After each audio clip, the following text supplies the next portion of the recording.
Sepak bola itu 11. Jadi saya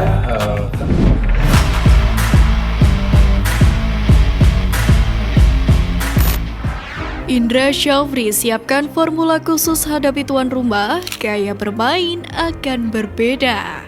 Laga pamungkas grup A antara Timnas Indonesia U22 versus Kamboja akan digelar pada Rabu malam ini. Skuad Garuda Muda sendiri saat ini telah dipastikan lolos ke semifinal. Hal tersebut tak terlepas dari 3 kemenangan beruntun yang diraih sebelumnya. Raihan 9 poin pun mengantarkan Timnas U22 Indonesia memuncaki klasemen grup A. Meski begitu, Marcelino Ferdinand dan kawan-kawan rupanya tetap akan tampil sebaik mungkin kala bertemu sang tuan rumah. Diungkapkan oleh Haikal Al-Hafiz bahwa para pemain telah mendapatkan formula untuk melawan Kamboja. Tentu saja formula itu datang dari tim pelatih Timnas Indonesia U22. Tim pelatih juga sudah memberikan formula dan instruksi bagaimana meredam permainan tuan rumah. Kami juga tidak boleh menganggap remeh mereka. Saat ini saya serta teman-teman dalam kondisi oke. Jelas Haikal. Kepastian itu juga datang dari pelatih Timnas Indonesia U22 Indra Syafri, di mana ia memastikan akan melakukan rotasi dan modifikasi gaya bermain saat anak asuhnya melawan Kamboja pada malam nanti. Bongkar pasang pemain pun bisa dimaklumi karena Timnas Indonesia U22 memang sudah mengamankan tiket ke semifinal. Ada beberapa rotasi, tapi tunggu saja line up bagaimana dan pasti ada perubahan. Cara main kita juga akan coba memodifikasi, karena pemain yang kita bawa ke SEA Games 2023 hanya 20 pemain. Kami harus melakukan rotasi dan tentu juga akan ada penyesuaian formasi dan lain sebagainya, kata Indra Syafri. Keyakinan juga diperlihatkan Indra saat dimintai keterangan mengenai pertandingan malam yang akan dijalani Garuda Muda menghadapi tuan rumah. Dalam hal ini pelatih Timnas Indonesia U22 itu sama sekali tidak masalah dengan laga kontra tuan rumah digelar di malam hari. Pelatih asal Sumatera Barat itu justru menyebut pasukannya dalam kondisi motivasi yang tinggi. Indra berharap performa anak asuhnya terus meningkat di setiap pertandingan dengan puncaknya pada semifinal serta final. Tentu publik tanah air pun berharap Garuda Muda bisa meraih hasil terbaik dengan menyapu bersih fase grup ini. Karena jika itu terjadi tentu akan menjadi modal yang sangat berharga untuk menghadapi tim-tim kuat di partai semifinal nanti. 3 kartu truf Timnas Indonesia U22 untuk hancurkan Kamboja di SEA Games 2023. Pertama, Marcelino Ferdinand. Marcelino Ferdinand bisa dikatakan sebagai nyawa permainan Timnas Indonesia U22 di SEA Games kali ini. Marcel memimpin rekan timnya di lini tengah dan membantu serangan. Marceng adalah gelandang kreatif yang andal menjaga keseimbangan di lini tengah. Selain itu, pemain DNZ itu juga memiliki keahlian dalam membangun serangan.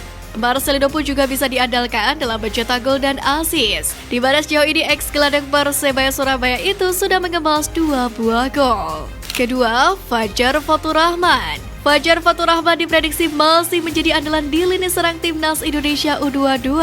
Penampilan Fajar yang semakin meningkat pada setiap pertandingan yang dimainkan di SEA Games 2023, di mana sejauh ini ia merupakan pemain Timnas Indonesia U22 yang paling produktif. Dalam 3 laga yang dimainkan saja, pemain Borneo FC itu sukses mencatatkan 4 gol dan 2 assist, di mana pencapaian itu membuat Fajar berada di puncak top scorer SEA Games 2023. Fajar sejajar dengan penyerang Vietnam Nguyen Van Tung yang juga sudah mencetak 4 gol.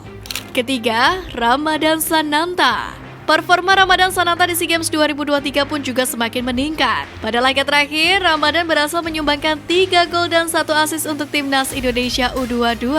Menghadapi Kamboja, sang pemain pun diprediksi masih akan jadi andalan di lini depan. Seperti yang diketahui, Ramadan Sananta merupakan penyerang lengkap. Pemain PSM ini mampu mencari ruang tembak yang baik dan memiliki akurasi tembakan yang bagus. Akui peluang menang kecil, bumerang dukungan supporter Kamboja kembali terulang. Kamboja harus menjalani laga hidup mati saat melawan Indonesia, di mana tuan rumah harus bisa mengalahkan Indonesia sambil berharap Myanmar gagal menang saat melawan Filipina demi asa lolos ke semifinal. Menatap laga pamungkas, Hirose yang berstatus sebagai pelatih Kamboja U22 di SEA Games 2023 mengatakan timnya tidak mempermasalahkan tim apa yang akan diturunkan oleh Indonesia.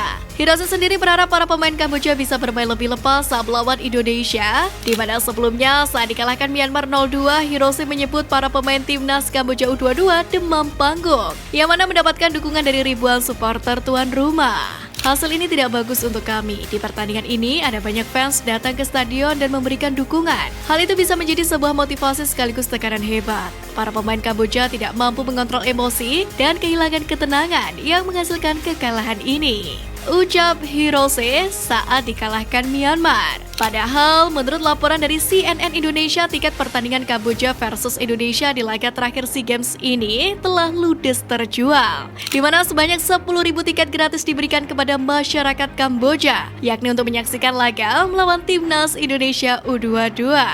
Lalu akankah dukungan ini kembali akan menjadi bumerang untuk anak asuh Ryu Hirose? Meski demikian, Direktur Teknik Federasi Sepak Bola Kamboja atau FFC Keisuke Honda yakin Kamboja U22 bisa mengalahkan timnas Indonesia U22 pada laga terakhir grup A ini. Mantan pemain timnas Jepang dan juga AC Milan ini meminta pemainnya untuk tidak menyerah sampai akhir pertandingan. Kami masih percaya meski kemungkinannya kecil, hanya itu yang menjadi perhatian kami, bahwa kami tidak menyerah sampai menit akhir, kata Keisuke Honda.